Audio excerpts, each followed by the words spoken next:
Bonjour, chers auditeurs et auditrices. Bienvenue sur Culture Soccer, où est-ce qu'on parle MLS, USL, NASL et CONCACAF. Spécialement aujourd'hui, on va parler de l'Afrique. Je m'appelle Anthony et vous pouvez me retrouver sur Twitter sur Anthony MLS et sur Lucarne Opposé où est-ce que j'écris à propos de la MLS. Aujourd'hui, mon partenaire Antoine n'est pas présent, mais nous avons un invité spécial, Mathieu Lemay, qui couvre le podcast MLS Africa Plus et qui écrit à propos des Africains en MLS sur football365.fr. Salut Mathieu! Salut Anthony, merci beaucoup pour l'invitation. Bonjour à tous et à toutes ceux qui nous écoutent en ce moment. Merci Mathieu. Veux-tu te présenter pour ceux qui ne te connaîtraient pas encore? Pour ceux qui ne me connaissent pas encore, je suis journaliste correspondant pour le site football365.fr, site web là, qui couvre l'actualité du foot là, à travers le monde. Et moi, je travaille pour la page Afrique et je m'occupe essentiellement des joueurs africains ou d'origine africaine ou binationaux africains en MLS. À l'origine, c'était pas exactement ça que j'envisageais. En fait, je suis pas arrivé comme ça en me disant je vais couvrir les Africains. C'est un travail qui est venu un peu comme une opportunité. C'est qu'au départ, moi, il y a quelques années de ça, peut-être 12 ans de ça, j'étais très malade. J'étais donc pas, comme on dirait, interdit de travailler, si on peut dire. Alors, je cherchais comme une occupation et moi qui aime beaucoup l'écriture puis qui avait fait un peu de journaliste, notamment dans les chroniques cinéma à la radio et par écrit, un peu partout pendant que j'étais étudiant, dans mes temps libres. Et puis, qui avait aussi couvert un peu la politique internationale. J'avais envie d'écrire. Fait que j'ai écrit sur toutes sortes de choses sur le web à l'époque pour occuper mes temps libres, si on peut dire. Puis je me suis retrouvé, étant donné que mon père est français et que c'est un peu à travers lui, progressivement, que j'ai eu un intérêt pour le foot ou le soccer. Moi, j'ai connu l'époque du Manic, notamment quand j'étais petit, ça a été ma première expérience là, en matière de match de foot. Eh bien, j'ai commencé à écrire pour un site qui s'appelait fanatique.ca qui recueillait des articles bénévoles, mais écrits avec une certaine qualité. Et j'en ai profité pour parler de foot. Moi, je trouve qu'on parle trop de hockey ici au Québec, donc j'avais envie de parler d'un autre sport.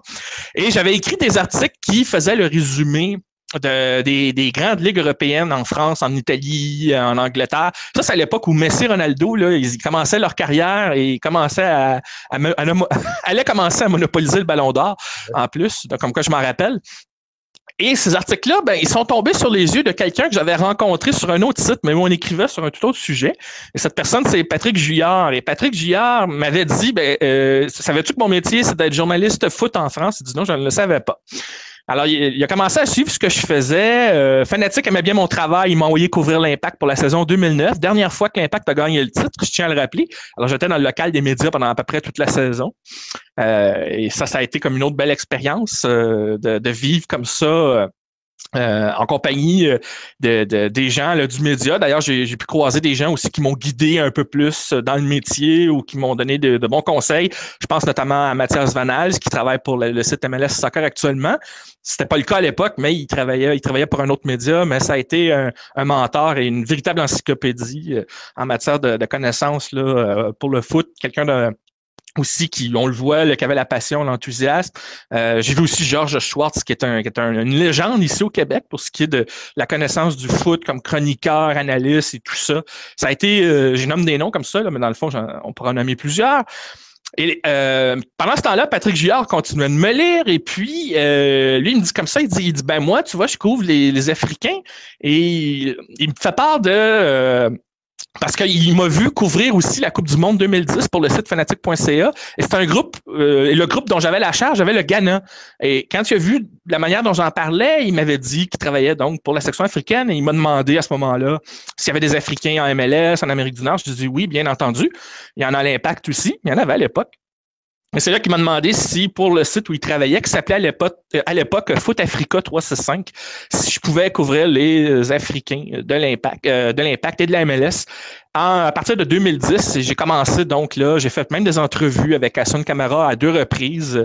J'ai interrogé Matteo Ferrari, j'ai interrogé aussi des jeunes qui étaient d'origine africaine avec l'Impact à cette époque-là. Je pense à Reda Agouram qui commençait avec l'Impact, mais dont une blessure a probablement malheureusement mis un terme un peu à une carrière à un haut niveau professionnel en Amérique du Nord. Mais je donne un exemple comme ça d'entrevue que j'ai fait et de couverture, d'analyse et tout. Fait que c'est un peu comme ça que ça a commencé. Puis évidemment, par la bande, comme le monde est petit, ben, ma route a croisé celle du Cannes Football Club. J'aurais proposé le projet du podcast MLS Africa Plus. Et puis voilà un peu où j'en suis. Je pense que là, mon réseau est rendu, est rendu à ce point un peu plus élargi, un peu plus étendu. Donc, on pourrait dire qu'une opportunité est devenue une réelle passion pour toi, là. Oui, même si c'est pas à temps plein, c'est certain, mais moi, comme tel, je veux dire, je suis quelqu'un, quand je suis passionné par quelque chose que je fais effectivement, ben, je le fais à fond. Alors, je veux dire, là, durant mes temps libres, ben, c'est sûr que je consacre des trucs à mes passions, puis ça, le soccer, c'en est une. Pareil pour moi. Donc, aujourd'hui, on va parler des meilleurs Africains ou binationaux africains cette saison en MLS, de la présence du Ghana à Columbus. On va faire un retour sur la finale de la Ligue des champions en Afrique. On va aussi parler des enjeux des derniers matchs de qualification en Afrique pour la Coupe du Monde, de la CHAN 2018 et un petit sujet surprise pour la fin. Hein, Mathieu? Oui, effectivement. On va certainement garder le meilleur pour la fin, comme on dit, comme la cerise sur le gâteau. Oui, parce que ça fait un excellent lien entre les États-Unis et l'Afrique. Donc, on va commencer avec les meilleurs Africains ou binationaux africains cette saison en MLS. Selon toi, là, moi, il y en a un qui me sort en tête, là, ça serait David Akam, mais selon toi, les meilleurs Africains ou binationaux en MLS, pour toi, c'est qui cette année? Ben, je vais saisir la balle au bon pour parler de David Akam. Moi, c'est un joueur que j'aime beaucoup, international ghanéen et qui aspire à jouer en Europe, comme Ambroise Oyongo qui, lui, a décidé de franchir le pas. D'ailleurs, David Akam, c'est sa 3e saison à Chicago, si je ne me trompe pas, mais c'est la meilleure saison de sa carrière, quoique elle se soit terminée, malheureusement, là, avec un peu une disette, si on peut dire, à l'instar d'ailleurs de tout le club qui a échoué en play-off. Mais c'est quand même la meilleure saison de David Akam. C'est aussi celui où il a joué le plus de matchs, donc un peu plus en santé. C'est quelqu'un qui avait l'habitude d'être parfois blessé. Alors, il a atteint les sommets personnels de 14 buts et 8 passes décisives, ce qui est quand même d'excellentes statistiques. C'est aussi un joueur explosif, rapide. Moi, dans mes articles, je le surnommais souvent avec des surnoms comme le détonateur, le pétard et tout.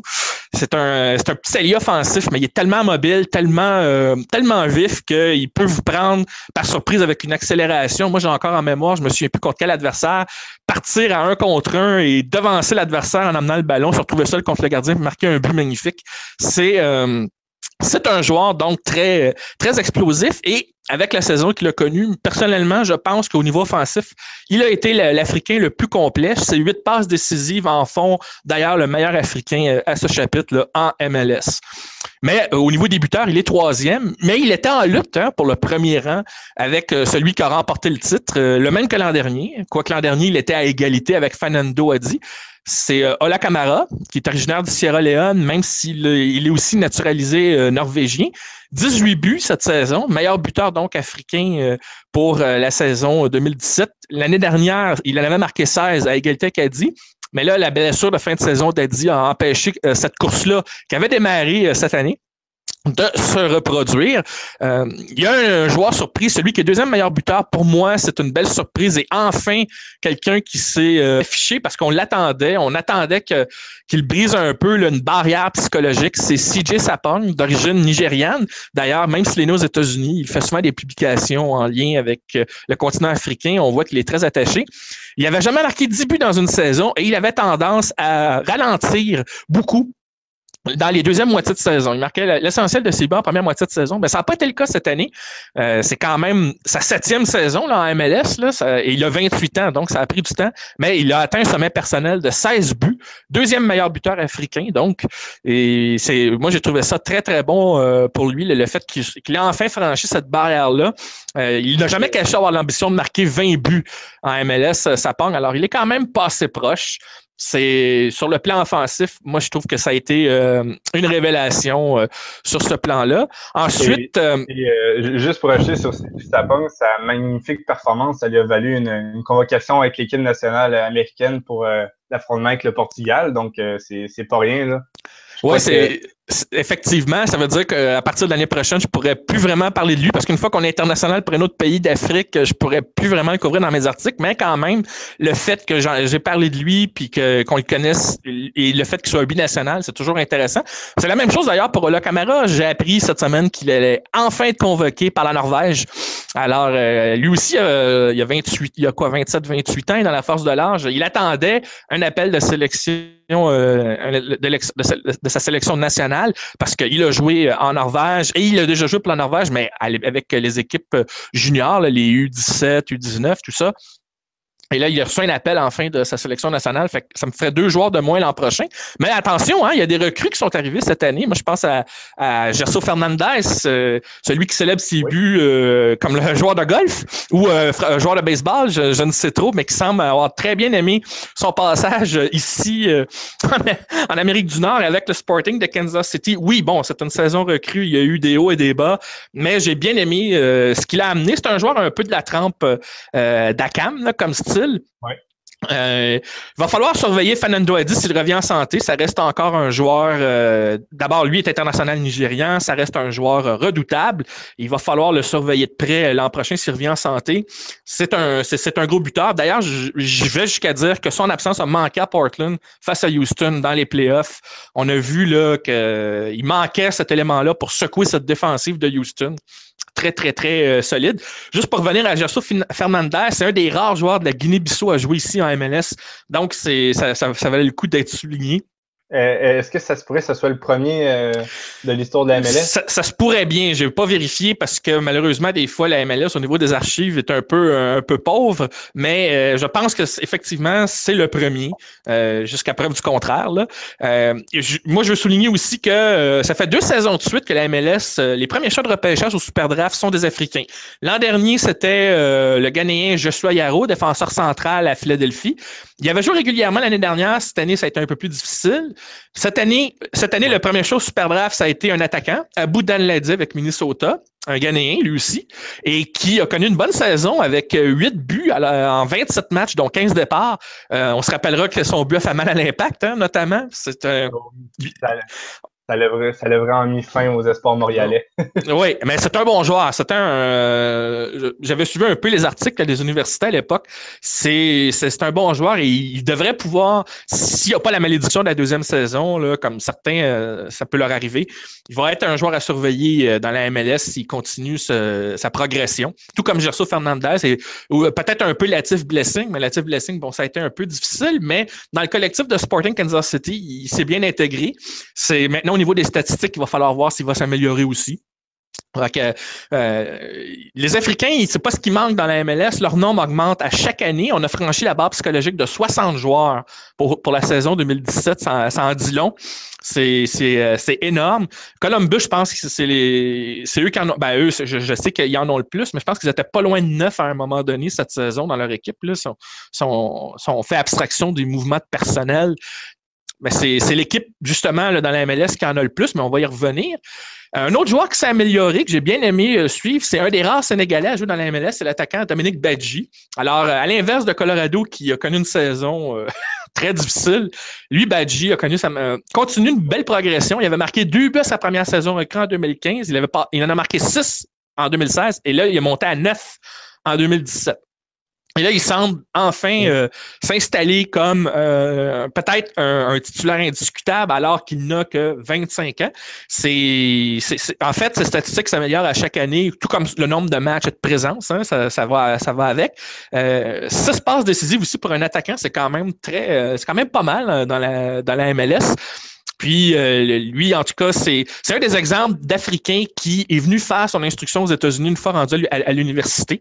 Alors, on pourra en nommer d'autres parce que c'est un phénomène pour beaucoup d'Africains qui jouent en Amérique du Nord. Certains d'entre eux qui sont nés dans leur pays en Afrique font le geste de venir aux États-Unis pour connaître pas nécessairement juste une progression au plan soccer, mais au niveau académique, de venir dans les universités américaines grâce à des bourses ou à des jumelages entre les villes pour, disons, progresser. Et en quelque part, c'est payant pour eux parce que la plupart des joueurs africains qu'on entend s'exprimer disent venir justement à MLS pour, non seulement ils ont la chance de jouer professionnel régulièrement, ce qu'ils n'ont peut-être pas l'occasion avec d'autres équipes, voire même en Europe quand les portes sont fermées là-bas, Mais il y a aussi la possibilité de jouer régulièrement, mais sur des terrains de qualité, parce qu'on sait qu'en Afrique, c'est pas nécessairement le cas partout d'avoir des terrains de qualité. Déjà, à la dernière Coupe d'Afrique des Nations au Gabon, il y avait des terrains qui avaient l'air de vrais champs de patates. Alors, ça, c'est quand même... des fois, c'est pas évident pour certains d'entre eux. Mais c'est ça, là. Donc, globalement, c'est à peu près, là, ça fait le tour des Africains. Mais là, on a parlé beaucoup de l'attaque. J'aimerais, moi, au moins conclure sur un joueur qui, lui, s'est signalé au niveau défensif. C'est encore un joueur de Kansas City, c'est Ike Opara, ce défenseur central, format géant. Il est en nomination pour être parmi les meilleurs défenseurs de l'année dans la MLS. C'est le seul joueur d'origine africaine à avoir cet honneur. Et c'est vrai qu'il a connu une grosse saison, hein, Ike Opara. Je sais pas si d'abord, non seulement il a été efficace défensivement avec un club qui a été parmi les meilleurs défensifs du circuit Garber. Alors, et c'est tout ça un défenseur. Moi, personnellement, j'aurais bien aimé le voir avec l'Impact. C'est un joueur à la fois mobile et très, très fort physiquement. C'est le genre de joueur qui aurait été un profil intéressant, voire complémentaire avec un Laurent Ciman. Je ne sais pas si la direction de l'Impact, des fois, regarde parmi les autres clubs MLS, des fois, pour recruter leurs joueurs. Mais c'est aussi, Ike Opara, il a profité aussi de sa grande taille pour marquer quelques buts de la tête avec Kansas City. Et il s'est retrouvé plusieurs fois sur les équipes d'étoiles de la semaine. Alors, c'est un joueur dont on n'a pas souligné assez l'importance parce que les Africains, on se dit, sont plus forts au niveau offensif, défensivement, on a des questions, on n'est pas certain, on se questionne. Mais non, au contraire, Ike Opara, ça reste un excellent joueur et c'est pas un hasard donc s'il est nominé pour le titre de défenseur de l'année en MLS pour la saison 2017. Ça, c'est sûr. Oui, et je pense que s'il remporterait le titre, là, ça serait vraiment mérité pour ce joueur-là qui incarne le solide de la défense de Kansas City. Là. Il fait quand même 6 pieds 2, ce qui est pas rien. Il est dans la force de l'âge.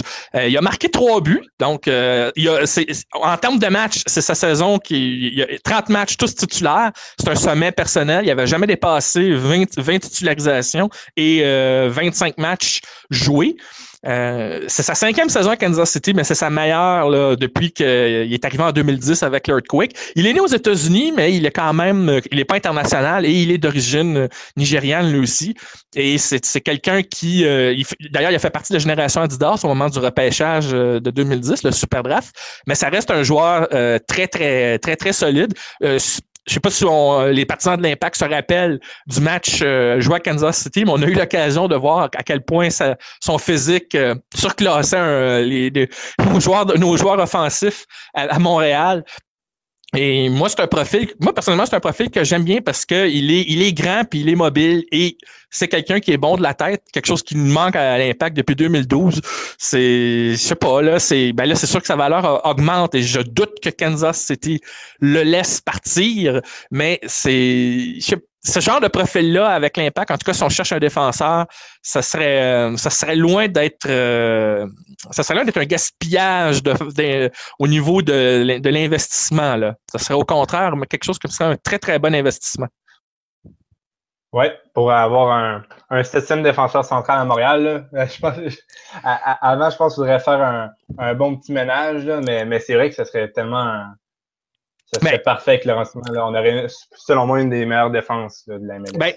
Mais tu vois, je disais que Kansas City, c'était une des meilleures défenses de la MLS. Je viens d'aller vérifier pour être certain. C'est la meilleure défense de la MLS avec 29 buts alloués dans la saison. Donc, moins que 34 matchs. C'est énorme parce que le plus proche, c'est Toronto avec 37 buts alloués. Bon, ils ont été éliminés des séries, mais ça reste quand même une équipe, le Sporting, qui ont des bases solides et qui ont... et si l'Impact, par exemple, aspire à avoir une défensive solide, peut-être on devrait regarder du côté d'un joueur comme Opara ou de ce profil-là ou de la manière que Kansas City joue ses matchs. Et même, là, je pense que Kansas City, sans la blessure de Tim Melia, serait encore en série présentement. Oui, mais c'est vrai que Houston, c'est une équipe surprise, mais juste pour l'anecdote, qui est directeur technique à Houston? C'est un ancien de l'Impact, Matt Jordan. Alors bon, j'ai dit ce que j'avais à dire. Donc, là, on va parler de la présence ghanéenne à Columbus. C'est vraiment ce pays africain là, qui en a beaucoup en MLS, mais sont beaucoup situés à Columbus. Je pense à des joueurs comme Aboubakar, Harrison Afful, Jonathan Mensah, Mohamed Abou. Il y a vraiment une réelle présence. Qu'en penses-tu? Ben, d'abord, il faut savoir que globalement, le Ghana est le pays, je crois, qui est le plus représenté en MLS. En tout cas, dans les pays africains. Ils en ont, sur les 61 joueurs, je pense qu'ils en ont près de 20. Et effectivement, le crew se fait un point d'honneur d'en avoir énormément au sein de leur équipe. Quoique ils aiment bien avoir des Africains qui viennent de d'autres pays. Mais le Ghana, la raison pourquoi c'est si particulier, il faut d'abord savoir que l'immigration ghanéenne, à Columbus spécifiquement, est quand même assez prononcée. Donc, il y a une réalité locale. Je pense qu'il y a à peu près 10 000 immigrants issus du Ghana qui vivent à Columbus. Et une des raisons, je pense, qui est associée, mais il y en a plusieurs. D'abord, j'avais parlé du jumelage entre les villes. La ville de Columbus, c'est une ville qui, notamment, a des universités et une économie basée sur le numérique et le développement dans ces aspects-là. Et il se trouve qu'au Ghana, c'est une des choses sur lesquelles on travaille dans les universités également dans ce pays pour le faire émerger, si on veut. Donc, il y a comme un lien. Et au niveau du jumelage, il y a la ville de Kumasi qui est liée avec Columbus. Donc, au-delà du foot, il y a déjà un lien fort qui est établi. Et malgré le fait que Greg Berhalter, c'est un penseur du jeu, c'est peut-être un des meilleurs entraîneurs tacticiens, je pense, dans la MLS, qui aime le beau jeu, il ignore pas les réalités locales et c'est pas un hasard si sa composante défensive est composée de Ghanéens et pas juste n'importe quel Ghanéen. 3 des 4 joueurs que tu as mentionnés sont des internationaux. D'abord, il y a Jonathan Mensah qui a signé en janvier dernier, qui est un international bien connu. Il revenait d'une mauvaise saison en Russie, puis c'est pas le défenseur central le plus constant.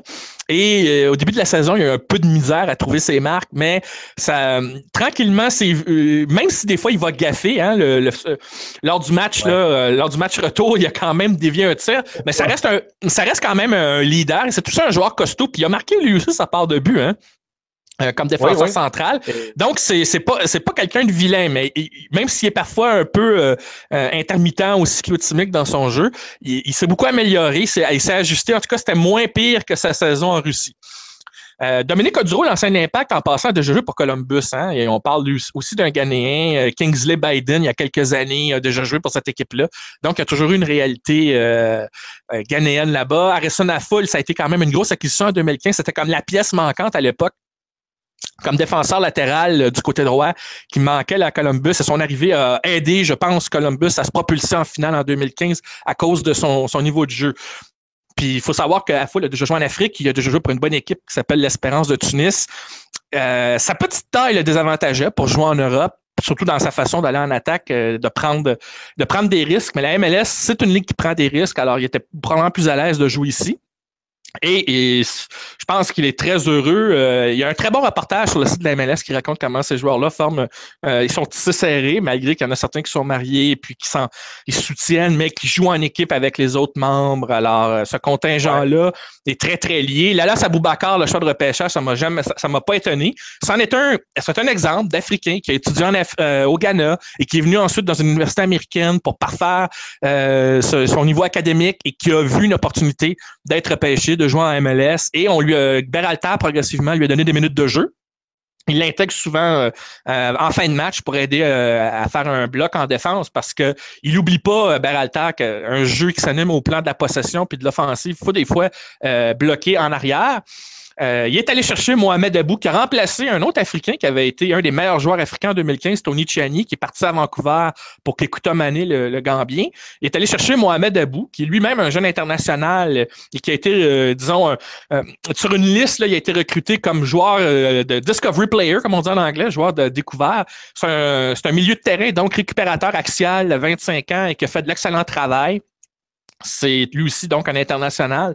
Alors, il y a toujours le risque évidemment de les perdre, mais comme la saison de la MLS se jouait pas en même temps que la CAN à cette époque-là, parce que là, la CAN va changer de date, ça va jouer maintenant en été et non plus en janvier-février. Alors, c'est probablement que là, Columbus va perdre peut-être toute sa brigade défensive, mais en attendant, ça s'est avéré quand même un choix avisé. Berhalter aime bien avoir donc un milieu axial défensif qui est capable non seulement de récupérer le ballon, mais de relancer vers l'avant. Alors, à ce compte-là, Abou est assez représentatif. Il a connu une bonne saison. Puis quand on voit Columbus jouer actuellement, c'est vrai qu'ils sont motivés par le save de crew parce que, et ça, je trouve ça dommage, le nouveau propriétaire depuis 2013, Anthony Précourt, qui parle de déménager le club à Austin s'il n'obtient pas un financement pour un nouveau stade, une espèce de moyen de pression, là, je dirais pas le mot chantage, un petit moyen de pression, et alors que justement Columbus, c'est un des clubs originaux de la création de la MLS au milieu des années 90 et qui est très ancré dans sa communauté, qui ne fonctionne pas avec un budget comme Toronto, mais qui offre un jeu attrayant puis qui ont une identité très affirmée, très affichée. Et dont les joueurs africains en sont partie prenante, et particulièrement du Ghana. Quand on regarde d'ailleurs jouer les Black Stars, c'est pas étonnant. Les Black Stars sont également une équipe qui aime construire du jeu de façon globale, en particulier depuis leur entrée en Coupe du Monde pour la première fois en 2006. Ça reste une des puissances africaines du moment, même s'ils ne seront pas de la prochaine Coupe du Monde en 2018, malheureusement. Alors, globalement, c'est ça. C'est un exemple, le Ghana avec Columbus, d'un lien entre deux villes, mais aussi un lien entre une communauté avec 10 000 immigrants, des expatriés, et qui ont fait de Columbus leur maison sans évidemment perdre leur culture, qui gardent un attachement. D'ailleurs, juste pour vous dire à quel point cet attachement-là, elle est prononcée, c'est que le fait d'avoir justement 3 internationaux ghanéens au sein d'une équipe de la MLS, ça fait qu'on en parle maintenant de ces équipes-là de la MLS en Afrique comme ailleurs dans le monde. Personne ne connaissait le Columbus Crew, mais là, tu as des joueurs qui sont connus dans leur pays puis qui sont aimés au sein parmi leurs compatriotes au Ghana. Alors, à un moment donné, ils vont suivre leurs activités, ils vont devenir des fans du crew en quelque sorte. Alors ça, je trouve ça très intéressant et c'est bon globalement pour la MLS aussi, qui cherche à se faire connaître mondialement. Oui, c'est vrai. Et je crois que à Columbus, là, comme tu viens de le dire, un joueur comme Jonathan Mensah, qui a fait la pluie et le beau temps cette saison, là, peut amener une réelle expérience de haut niveau pour le crew. Lui qui a effectué 2 Coupes du Monde, je crois. Donc, ça de haut niveau. Et je crois que ça, là, ça pourrait jouer des tours à Toronto dans environ 2 semaines. Non, je dirais qu'il y a de ça, mais c'est surtout le style de Berhalter qui va être aussi également à surveiller face à Toronto. On a vu que Toronto pouvait être vulnérable face à New York. Et le style de jeu de Columbus pourrait donner des mots de tête. Et c'est aussi, il y a des joueurs qui ont déjà été en finale en 2015. Il y a de l'expérience dans cette équipe-là. Et là, on apprend que Giovinco et Altidore, à moins qu'on change d'avis dans le cas d'Altidore parce qu'ils sont allés en appel pour le carton rouge, la direction de Toronto, c'est que si Altidore et Giovinco ne sont pas là pour le match aller qui est à Columbus avec tout le mouvement save de crew puis l'appui de la foule, il y a une opportunité là, pour Columbus de faire tapis au match aller puis se donner un avantage certain sur Toronto afin même de se donner, si on veut, un autre avantage qui va être psychologique pour le match retour à Toronto. À moins, évidemment, il faut faire attention. On a vu que Columbus à New York City ont failli se faire jouer un tour, mais ils ont tenu le coup. Ils ont tenu le coup lors de ce match retour-là, qu'ils ont perdu 2-0 parce que New York City a manqué de réalisme à la toute fin. Mais je pense que Columbus a les armes et les outils pour jouer un vilain tour aux finalistes de 2016. Oui, effectivement. Ça conclurait la portion ghanéenne MLS. Maintenant, on va faire un retour sur la finale de la Ligue des champions en Afrique. En fait, la finale opposait d'abord une équipe qui était la plus titrée de la Ligue des champions en Afrique, c'est le club du Caire en Égypte de Al Ahly. Ils avaient 8 titres de Ligue des champions, c'était des habitués de cette compétition. On les surnomme pas pour rien, d'ailleurs, l'équivalent du Real Madrid en Afrique, si on peut dire.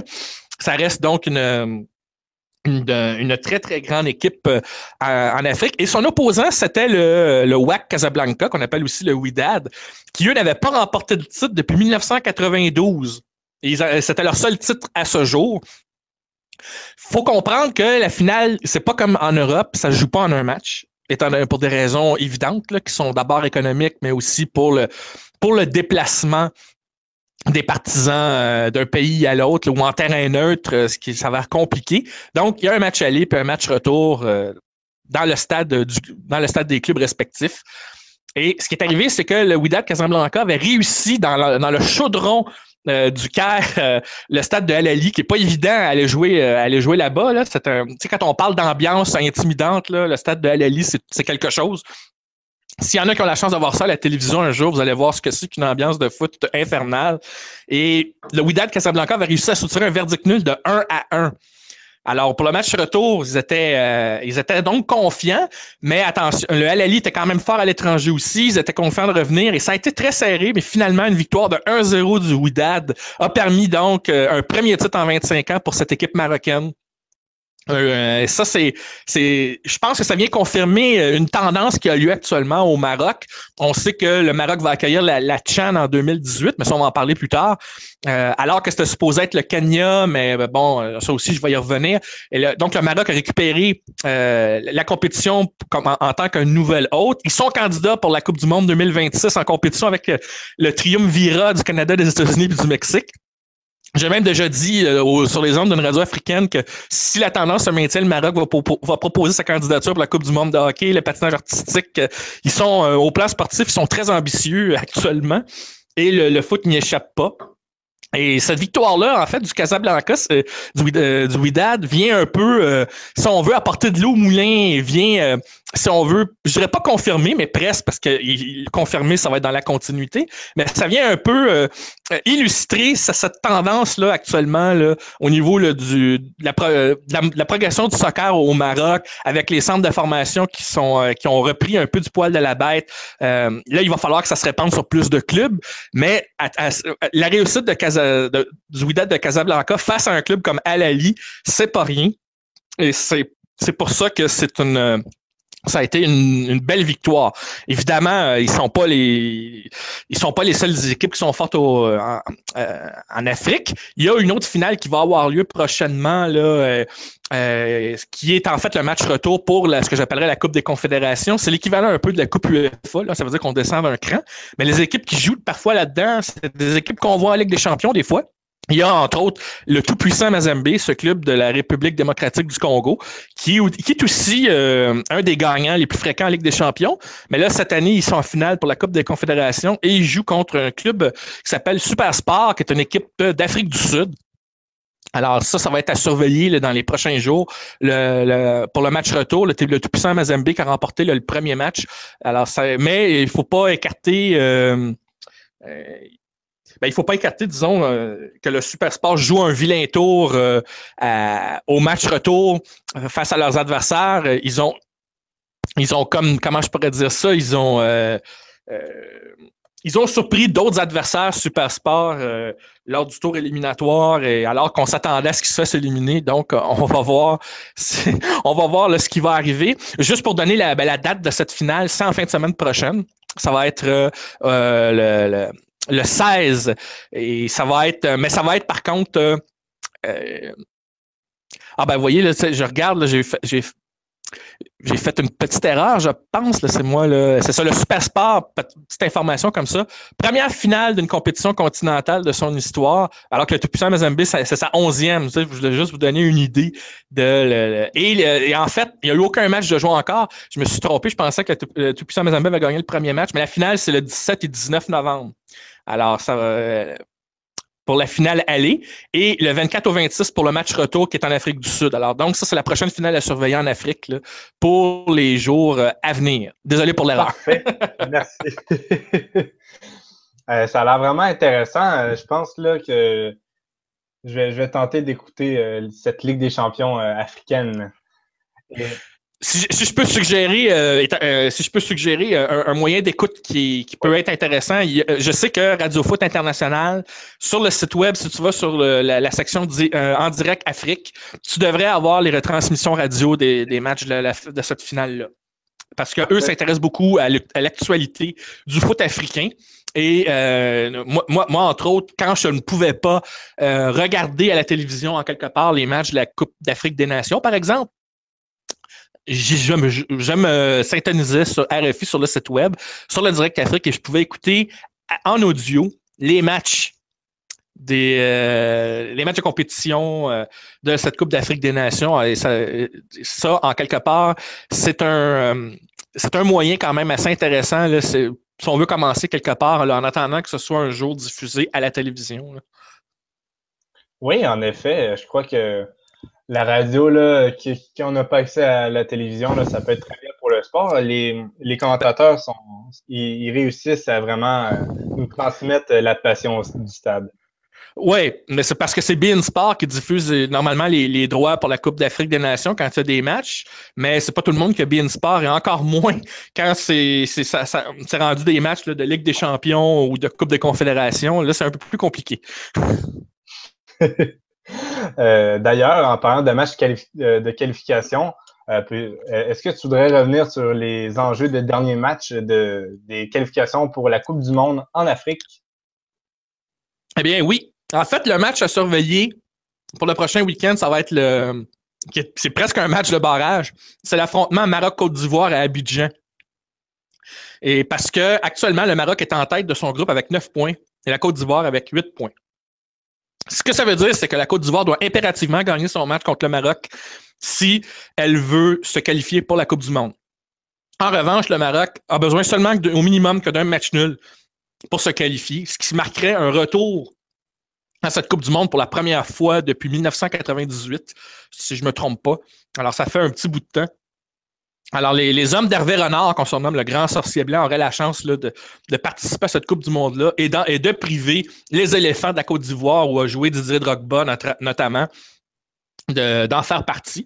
Ça, c'est un des enjeux. L'autre endroit qu'il va falloir surveiller, c'est dans le groupe, pour ce qui est de Maroc et Côte d'Ivoire, ça c'est le groupe C. Un autre groupe à surveiller, c'est le groupe D, où il y a presque toutes les équipes ont des chances de se qualifier. C'est un groupe qui est composé du Sénégal, du Burkina Faso, du Cap-Vert et de l'Afrique du Sud. La chose importante, c'est que le match Afrique du Sud-Sénégal qui avait été disputé en novembre 2016 et que l'Afrique du Sud avait gagné 2-1, eh bien, ce qui est arrivé, c'est que la Confédération africaine a demandé à ce que le match soit rejoué parce que l'arbitre du match aurait pris des décisions partisanes. Et donc, et d'ailleurs, cet arbitre a été suspendu. Un des éléments qui a joué un peu là-dedans, c'était à propos d'un penalty qui avait été désigné alors que la faute était totalement imaginaire. Alors, c'est pour ça que les gens ont pensé que c'était un arbitre là, qui était un peu contre le Sénégal et pour l'Afrique du Sud. Du moins, c'est venu jouer dans le classement. Et donc, la Confédération demandait à ce que le match soit rejoué. La date n'est pas encore fixée. Mais ce match Afrique du Sud-Sénégal en Afrique du Sud va être joué plus tard en novembre. Cela dit, il y a quand même des matchs là, en fin de semaine. L'Afrique du Sud joue contre le Sénégal, mais au Sénégal cette fois, tandis que le Burkina Faso va jouer contre le Cap-Vert. Et en attendant, le Burkina Faso, eux, ont déposé une requête au tribunal arbitral du sport pour que le match ne soit pas rejoué. Parce que, à cause du fait que le match soit annulé, ben, ça a changé tout le classement du groupe D. Là, le Burkina Faso était en tête à ce moment-là. Et là, le Sénégal a profité du fait que le Burkina a peut-être été dérangé puis a trébuché contre l'Afrique du Sud en octobre. Alors, ce qui a fait que les Lions de la Teranga ont repris la tête pendant que les Burkinabés sont tombés deuxième. Et là, donc, l'enjeu dans ce groupe-là est très, très, très serré. L'Afrique du Sud va sans doute vouloir espérer causer une surprise au Sénégal en novembre de façon à rendre encore plus alléchante le match qui doit être rejoué, à moins que le TAS décide que l'appel du Burkina Faso mérite d'être entendu et que finalement change d'avis. Là. Ça va être à suivre, mais ça veut dire qu'un groupe où les 4 équipes ne sont pas qualifiées, ça amène tout un enjeu. Ça va être intéressant de voir là, qui va réussir à passer. Hein. L'Afrique du Sud et le Sénégal, habituellement, c'est des pays qu'on a l'habitude de voir en Coupe du Monde, mais le Burkina et le Cap-Vert, on ne les a jamais vus encore dans cette grande compétition internationale. Ça va peut-être arriver éventuellement parce qu'on sait qu'on passe de 32 à 48 lorsqu'on on va arriver, je pense, au Qatar ou en 2026. Et étant donné l'augmentation du nombre de pays qui participent à la Coupe du Monde, ben, on n'aura plus 5 équipes africaines, mais on va en avoir 9. Ça va ouvrir des fenêtres, ça va donner des fenêtres d'opportunité à certains pays africains de se qualifier pour la première fois. Sinon, pour le reste, il y a déjà des pays qualifiés. L'Égypte a réussi à se qualifier. Ça, c'est dans le groupe où il y avait le Ghana, justement. Et c'est l'Égypte, avec sa victoire en octobre contre l'équipe du Congo, pas la RDC, mais bien le Congo là, de Brazzaville. L'Égypte a assuré sa qualification et ça marque un retour en Coupe du Monde depuis 1990. L'Égypte sont forts lorsqu'il s'agit de la Coupe d'Afrique des Nations. C'est le seul pays à en avoir remporté 3 de suite en 2006, 2008, 2010. Mais au niveau des qualifs de la Coupe du Monde, ça a toujours été difficile, laborieux. Ils n'arrivaient jamais à franchir cette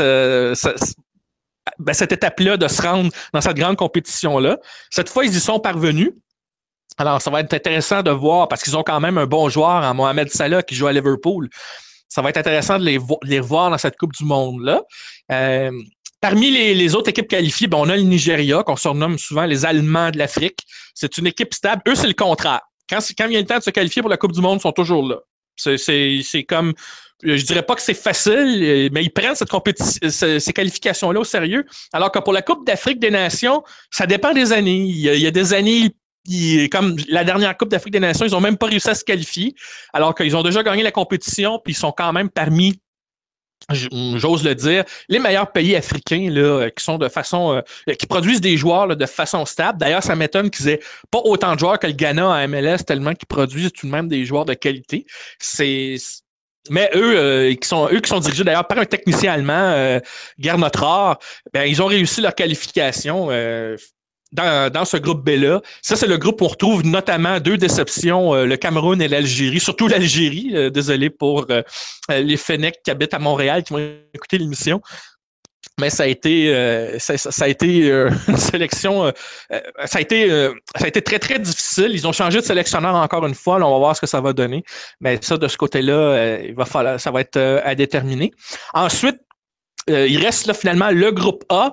La Tunisie a 3 points d'avance sur la République du Congo et la Tunisie s'en va jouer en Libye. Donc, un match nul leur suffirait pour se qualifier.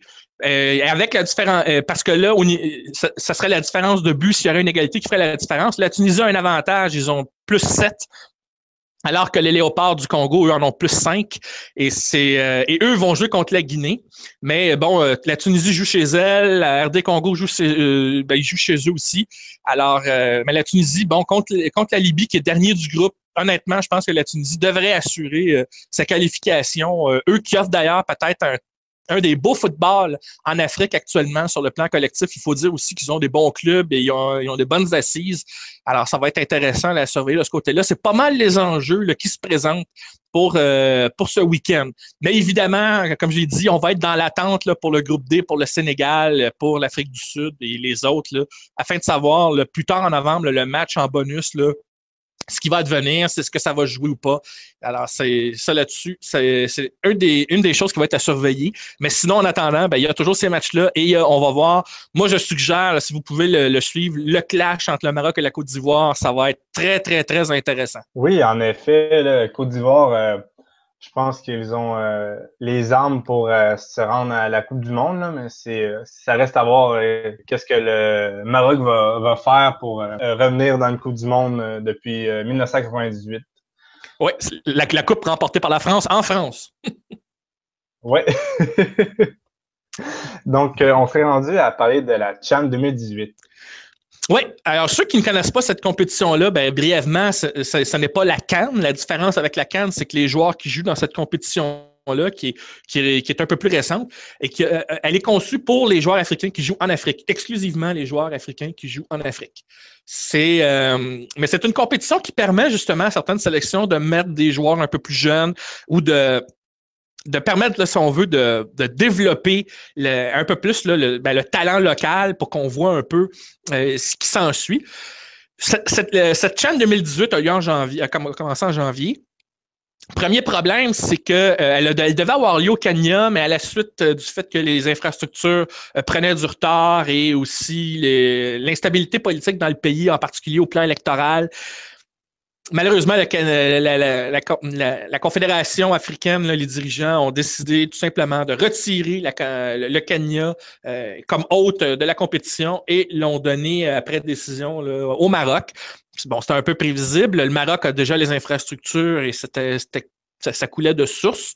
Alors, sauf que, étant donné le retrait du Kenya, ça laisse encore une place de libre là, qu'il va falloir déterminer pour ce qui est des pays qui vont participer dans cette chaîne-là, parce que au départ, vu le fait qu'on avait établi le Kenya, le pays hôte logiquement devait participer.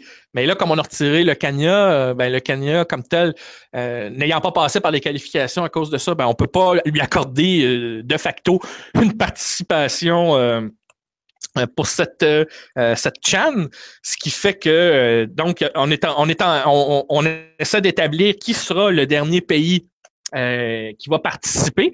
Mais juste avant d'y en venir par rapport à ça, par rapport à cette qualification-là, on peut quand même nommer des pays qui sont déjà qualifiés. On a tout d'abord, la plus étonnante, les deux pays qui étaient en finale l'année dernière, la RDC, donc la RD Congo, et le Mali, qui étaient eux les vice-champions. La RD Congo, c'est eux qui avaient gagné en 2016, n'y seront pas, ce qui est une surprise. Ils ont été éliminés en phase de qualification.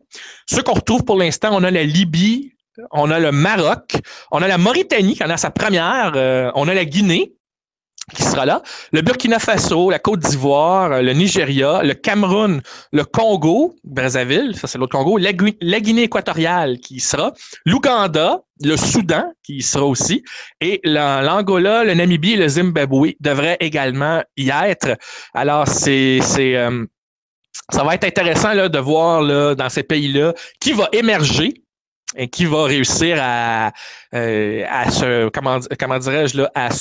qualifier. Tu sais, quand on pense que des pays comme le Cap-Vert, la Tunisie n'ont pas réussi à franchir, disons, cette qualification-là. Il y a aussi eu des fois, par exemple, la République centrafricaine qui a été disqualifiée, par exemple, là, parce qu'il y a eu toutes sortes de problèmes. Bref, là, ça a été... parce que vous savez qu'en Afrique, des fois, il y a des problèmes avec les fédérations. Je n'entrerai pas dans les détails. Alors, des fois, il y a des équipes qui se retirent ou qui ne participent pas. Donc, ça va être c'est triste pour eux, mais ils ne participent pas à cette Coupe d'Afrique des Nations. Ça va être intéressant, mais c'est ça. Donc, il reste, le 12 novembre, en fin de semaine, on va savoir qui va être le dernier pays qui va se qualifier. Il reste donc une place de libre pour cette qualification-là. Et ça va être un pays qui représente ce qu'on appelle la zone du centre-est, ou Central East Zone, comme on dit en anglais. Et on va voir là, dans ces pays-là, là, si j'observe là, exactement là, ceux qui vont se qualifier au niveau de ce dernier match-là, parce que ce qui a été décidé, c'est un match de barrage entre deux pays, le Rwanda et l'Éthiopie, et c'est donc en match aller et en match retour. Et pour l'instant, le Rwanda a remporté le match aller à la maison face à l'Éthiopie. Ils ont donc pris une option sérieuse en début novembre. Ils ont remporté une victoire de 3-2, mais le match retour, là, c'est à Kigali le 12 novembre. Et c'est le vainqueur, donc, au total des buts qui va aller au Maroc entre ces deux pays-là. On devrait le savoir, donc, à partir du 12 novembre. Ça reste quand même, donc, un tournoi intéressant pour découvrir tous les joueurs locaux. La preuve, c'est que les recruteurs d'Europe, et j'espère, je pense qu'il y en a dans la MLS aussi, sont présents. C'est une opportunité donc pour les recruteurs de voir un peu le talent local africain un peu plus, parce que la Coupe d'Afrique des Nations, là on voit plus les Africains qui jouent en Europe ou qui jouent à l'extérieur ou qui sont des binationaux par exemple, qui ont adopté ou qui ont décidé de choisir une sélection africaine pour jouer au niveau international, au plus haut niveau. C'est des joueurs qu'on connaît plus, évidemment, là, comme Riyad Mahrez en Algérie, Mohamed Salah en Égypte, Sadio Mané au Sénégal. Eux, évidemment, comme ils jouent en Europe, peuvent pas jouer cette compétition. C'est pour ça que c'est intéressant, ça permet de découvrir des noms, entre autres, lors de la dernière CHAN, moi j'ai découvert le Malien Sékou Koïta, une jeune sensation de 17 ans qui va être à surveiller. En tout cas, c'est une belle pépite, en espérant qu'il soit pas blessé, bien sûr, mais c'est une belle pépite qui va sans doute peut-être poursuivre sa carrière en Europe, on ne sait jamais, mais je peux vous dire qu'il est tombé dans l'œil des recruteurs lors de la dernière CHAN en 2016. Et moi, j'avais une question pour cette compétition. Est-ce que les sélections préfèrent opter sur des joueurs d'expérience qui évoluent sur le sol africain ou ils y vont vraiment vers des jeunes de 17 à 23 ans qui ont beaucoup de potentiel?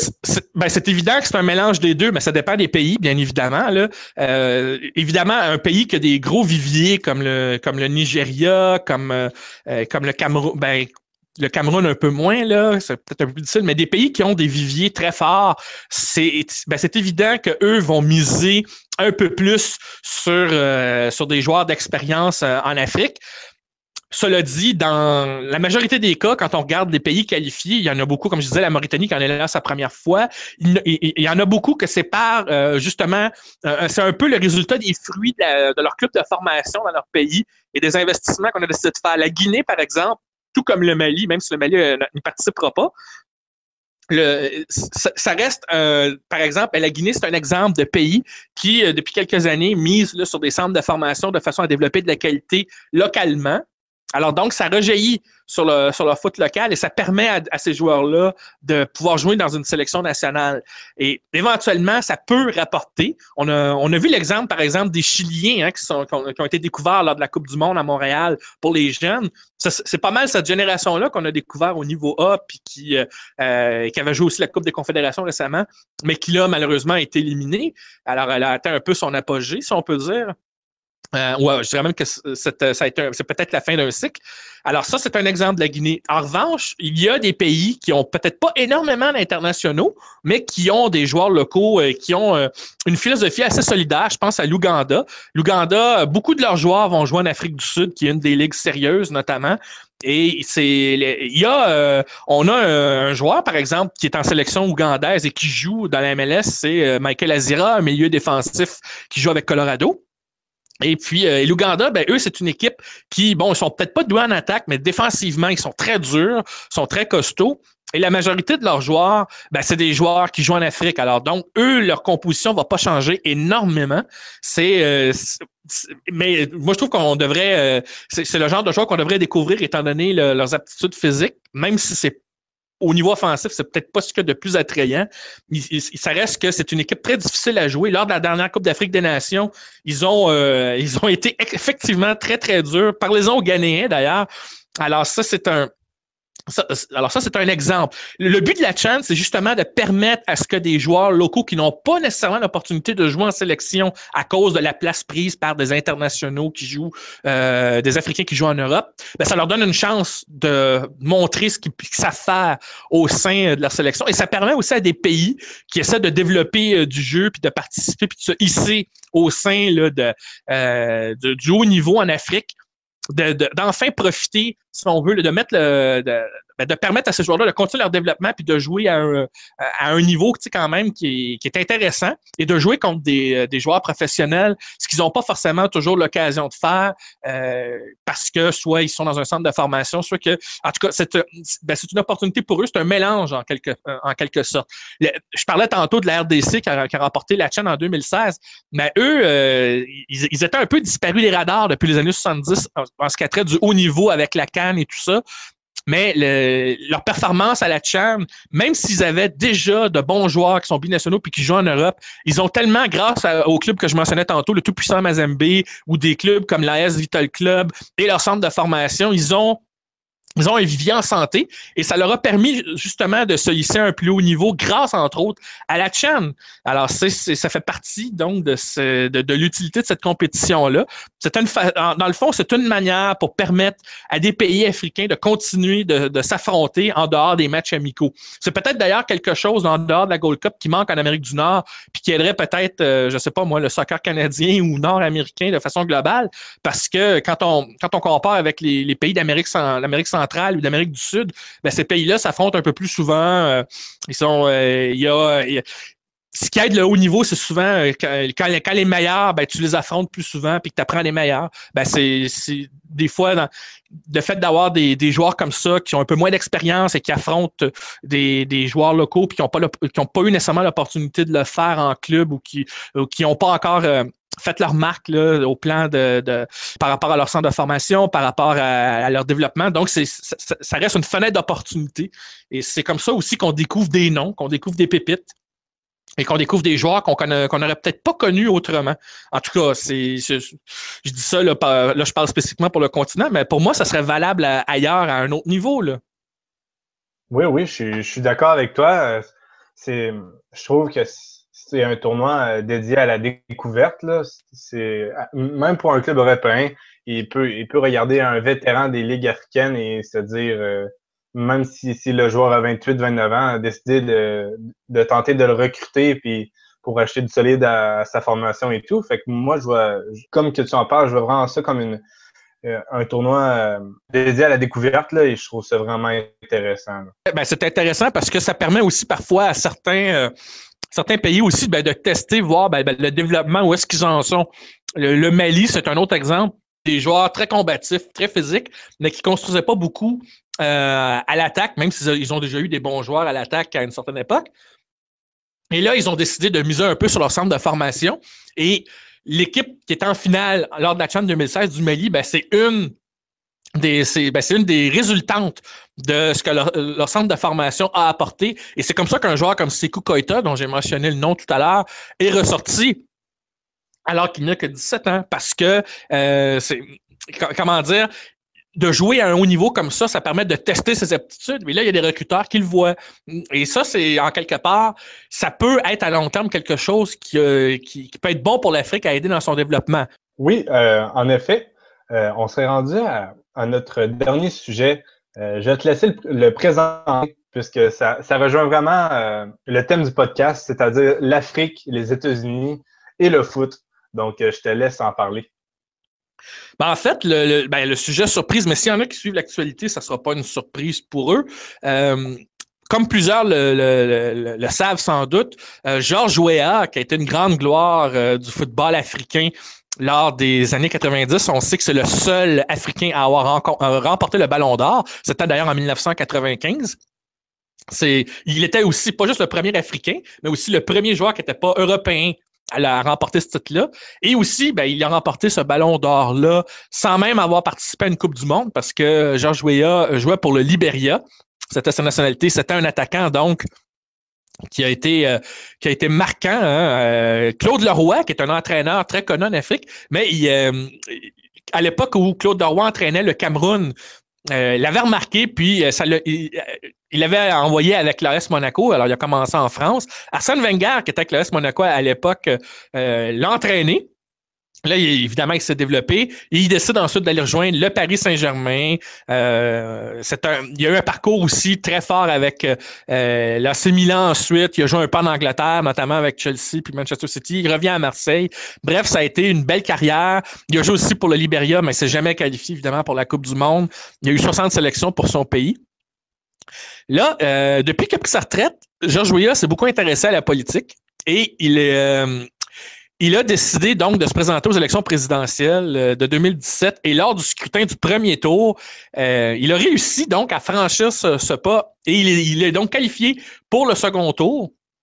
Et il va affronter le vice-président sortant, Joseph Boakai, pour le second tour. Ce qui était d'ailleurs assez... je parlais d'Arsène Wenger tantôt. C'est assez drôle de voir Arsène Wenger le féliciter pour son élection à la présidence, alors que c'était juste le premier tour. Ça a fait rire bien des gens lorsque Wenger avait fait les félicitations devant les médias. La raison pourquoi je fais ce parallèle, que j'en parle, c'est qu'au moment où Georges Weah se présente en politique pour son pays, son fils, Timothy Weah, est en train de se faire remarquer aux États-Unis. Il joue avec l'équipe américaine des U17, notamment lors de la dernière Coupe du Monde U17 qui a eu lieu en Inde. Et il est en train là lui aussi, d'ailleurs, peut suivre le même trajet que son père, puisque il appartient à l'académie du PSG. Il a signé son premier contrat pro avec le PSG cet été. Et c'est quelqu'un qui a plusieurs nationalités. Timothée Weah, effectivement, En fait, il a 4 nationalités. Évidemment, celle du Libéria, étant donné la nationalité de son père. Mais c'est aussi quelqu'un, bon, pourquoi il joue pour les États-Unis, pour les jeunes? Ben, en fait, c'est tout simplement parce que, faut le dire, je vais y revenir là, plus en détail. Il y a aussi une nationalité jamaïcaine et française. Il y a 4 nationalités. Donc, c'est vous dire à quel point Tim Weah a plusieurs nationalités. Il va avoir le choix lorsque va venir le temps de passer à l'âge adulte pour jouer, si on veut, pour faire son choix là, au niveau international, d'autant plus que c'est pas un vilain joueur. Si vous avez eu la chance de le voir jouer là, lors de la Coupe du Monde en Inde, même si la pression d'être le fils d'une légende va peut-être le rattraper. Et on dit aussi que la politique et le sport font pas bon ménage, mais c'est parce que le parcours parallèle, moi, c'est ça qui m'avait intéressé. Alors, Tim Weah, comme je le disais, il a 4 nationalités. Je vais revenir donc la raison pourquoi il y a 4 nationalités. Pourquoi, dans la règle, il peut passer d'une équipe junior et changer de pays. C'est parce que lorsque Tim Weah a joué, quand Tim Weah est né, c'est que George Weah était aux États-Unis à cette époque-là. Alors, au moment de son passage donc aux États-Unis, le fait qu'il soit né aux États-Unis, ça lui donne le droit de jouer pour les États-Unis. Et même si ça lui donnait pas accès au programme senior là, américain, parce que, évidemment, comme je disais, le programme junior et le programme senior dans les pays, ce n'est pas la même chose. Pour ce qui est de la Jamaïque, eh bien, c'est à cause de sa mère. Sa mère est jamaïcaine. Donc, le Libéria, je le disais tantôt, c'est le pays natal de son père. Et la France, c'est parce que c'est un pays de résidence. Et la nouvelle, c'est que la France fait des pressions. Espère que Tim Weah joigne l'équipe nationale française lorsqu'il va devenir accessible là, pour jouer au niveau senior pour l'équipe A. Et le fait qu'on, avant même qu'il ait ses 17 ans là, ou qu'il s'en approche, que la France l'approche à ce point-là, c'est que ça indique à quel point la fédération estime que Tim Weah a un talent donc intéressant. D'ailleurs, comme on le sait, avec l'équipe nationale des États-Unis de 17 ans, ils sont rendus donc en finale, donc là, en coupe. Lors de la dernière Coupe du Monde, si je ne me trompe pas, c'est l'équipe qui s'est rendue donc en finale là, en Inde. Ça reste là. Non, je m'excuse. Non, ben en tout cas, ils sont rendus au tour éliminatoire. Dans la ronde finale, excuse-moi. Ils sont rendus lors de la ronde finale et Tim Weah, mais Tim Weah a quand même attiré les regards lors de cette compétition. Fait qu'il est ça reste un joueur, donc un talent futur à surveiller qui suit les traces de son père. Écoutez, là, en 9 matchs avec les États-Unis de moins de 17 ans, il a marqué 5 buts. C'est 5 buts en 9 matchs, c'est quand même pas mal pour une sélection comme ça. Et on sait que ce genre de compétition-là, des moins de 17 ans, c'est aussi très surveillé par les recruteurs. Il a eu ses 17 ans là récemment, alors il avait et donc, il va effectivement...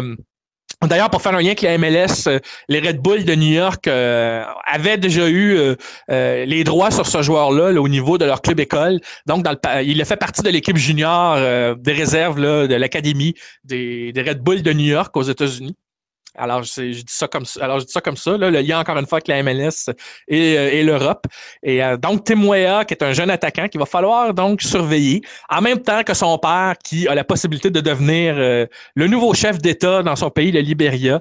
Ça va être donc sur ce plan-là, c'est pour ça que je voulais en parler. Je trouvais une trajectoire parallèle intéressante entre les deux.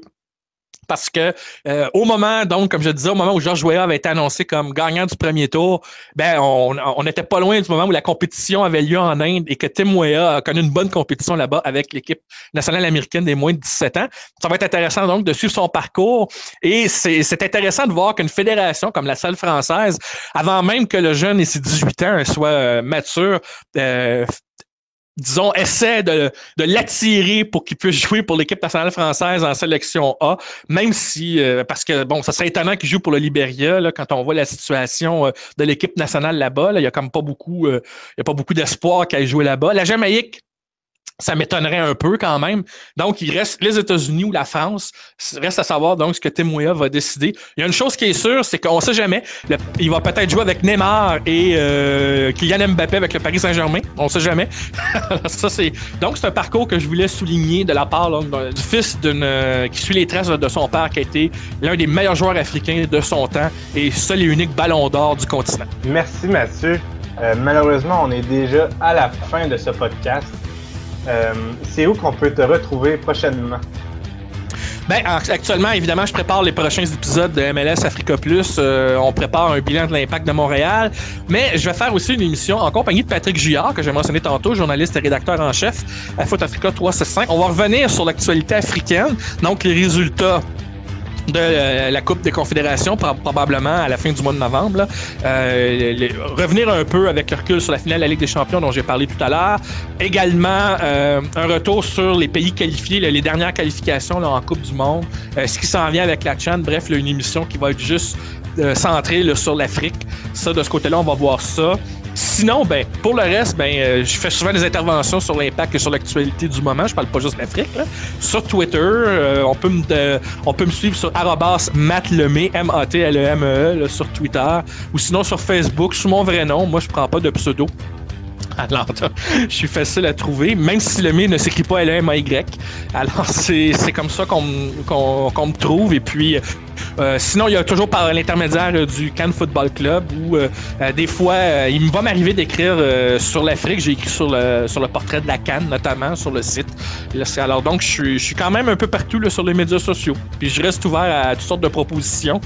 Concernant le foot, évidemment, là, je ne parlais pas d'autres choses. Moi, Anthony, vous pouvez me retrouver sur Twitter à @AnthonyMLS. Sinon, vous pouvez me retrouver sur Lucarne Opposé où est-ce que j'écris à propos de la MLS. Très bon site d'ailleurs. Merci Mathieu. Avec plaisir. Et vous pouvez retrouver Culture Soccer sur Twitter à Culture Soccer. Et n'oubliez pas d'aimer et partager sur notre chaîne YouTube et Mixcloud. Donc, merci et à la prochaine. Merci infiniment.